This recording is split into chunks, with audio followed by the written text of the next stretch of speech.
Hey, it's a Wednesday. Good afternoon. Time for Campbell Corner right here on Pioneer 90.1. I'm going to be extra squirrely today, so watch out, Charlotte. Now here's something we hope you'll really like. Yeah. Do I get an option whether I participate? You can do whatever you want to do. Okay. We're flexible here at Pioneer 90.1. Campbell Corner time for this Wednesday, the 24th of August. School has started for some. For some. We have to dive into our program today because we have not one, not two, not three, not four, 5 topics to talk about today. At least that's what it says here on my computer screen, if I can find it again. I get busy making my list, and I don't even know how many I end up with sometimes. There you go. So All right. we'll see what we can do. We'll see. All right, number one. Number 1. Last Pokemon is tomorrow at 4. So after 4 o'clock tomorrow, Pokemon is gone. After 5 o'clock. 1, 2, 3 o'clock, 4 o'clock, rock. Oh. So we meet at 4 to chase down the last Pokemon Oh, I see. until 5 o'clock. Okay.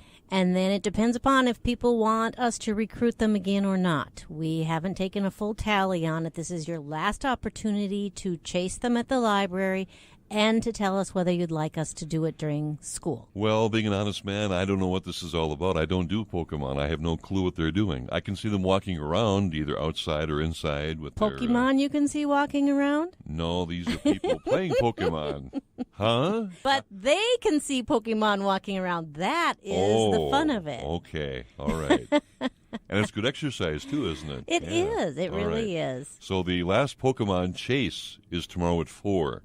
Yeah, I like that. Is that right? Pokemon Chase. Okay, and that lasts till 5 o'clock. Right. And then they're gone. That's For it. now, yeah. Okay.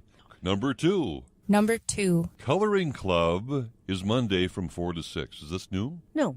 No. This has been going on for a stretch, and we're getting more people involved. What I find fun about the Coloring Club is you will see an adult and a child come in together, and the activity is not set up so that it's only for children and then adults watch, or they busy themselves. And it's not just for adults and their children have to tag along because, the parent wants to do something. Instead, Coloring Club, they come in and everyone participates at whatever level they want. We have coloring sheets they can join in and take some.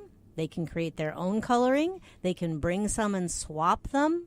They can use colored pencils or markers or plain black and white pencil. So this is for everybody. We're talking Absolutely. young age to mom and dad, Everyone. grandmas and grandpas. Those with artistic skills and those who like fill in the blank. That's next Monday, which is what date? 29th of August. Okay.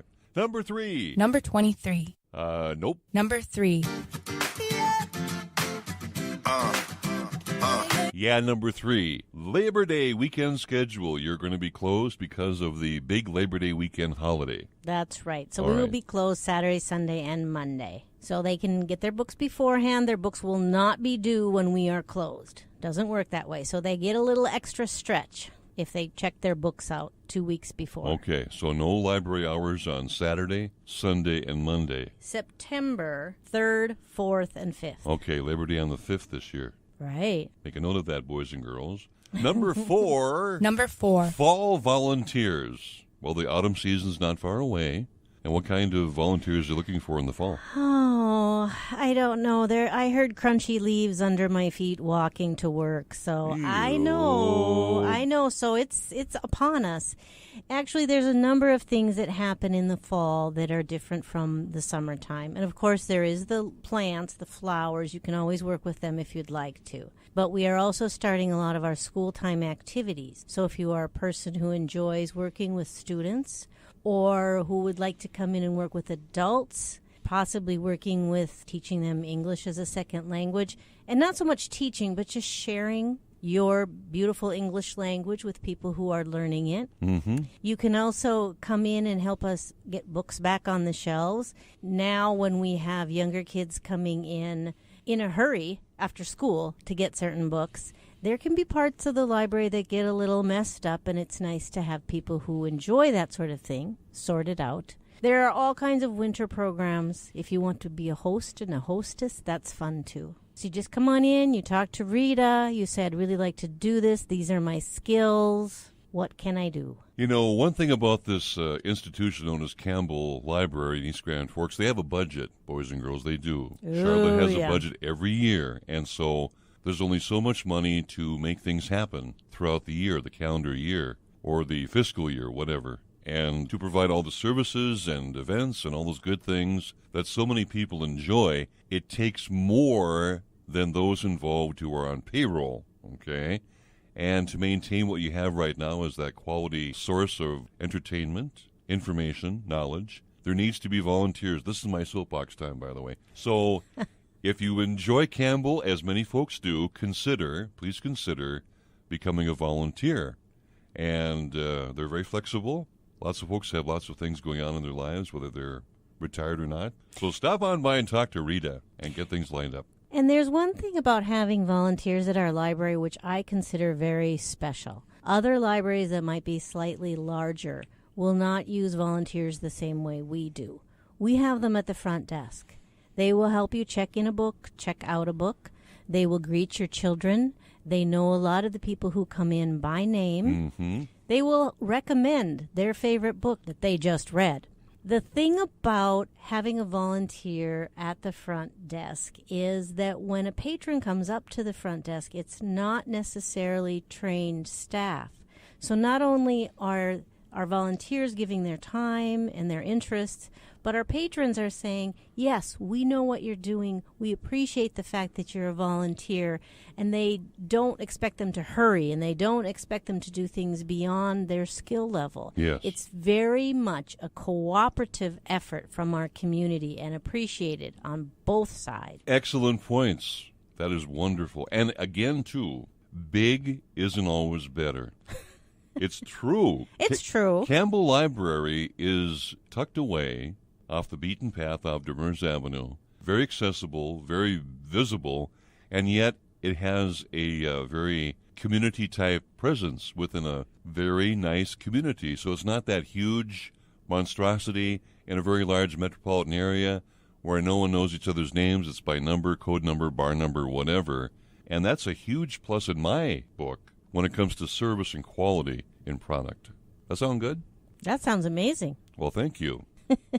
Number 5. Number 5. Do we have time for a poem? I think we do. I brought something to read. It is considered poetry, but I almost feel like I need to tell you that before I read it. Okay. It's from a book that's part of a set of You Read to Me and I'll Read to You, which I was mentioning when you're working with someone that does not speak English as a native language. That's a fun thing to do. If you're sitting with someone who is just learning how to read, that's also a fun thing to do. Or if you just like to share stories out loud, it's a fun thing to do. I agree. So this book is called Very Short, Tall Tales to Read Together. I knew you'd like that one. And the fun thing about it is I'm going to read just a little bit of the introduction, which is actually a sample of what the stories are like. A flavor, a Yes. taste. This book is full of funny tales that are both short and tall. Both short and tall at once, you say? I don't get that at all. They're short because they are not long. Well, that is plain to see, but how can they be tall as well? Explain that part to me. Tall tales tell tales of times gone by, with heroes strong and great who did things you might not believe. Tall tales exaggerate. But did these heroes really live? Some of them did. Not all.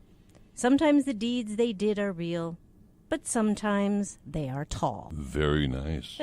And it's fun because it has what we consider heroes of the folktale version. Mm-hmm. One of my very, very favorite, who actually is a real person, was Annie Oakley. Oh, yes. Oh, I loved her from the Yeah. time I was a little girl. And mine, who doesn't exist, is Paul Bunyan.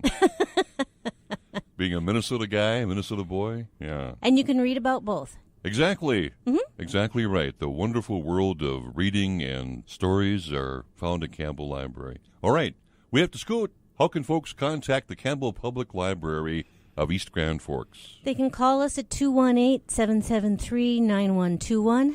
Go to the website at egflibrary.org or come on in and visit. Campbell Corner every Wednesday just after 3 on Pioneer 90.1.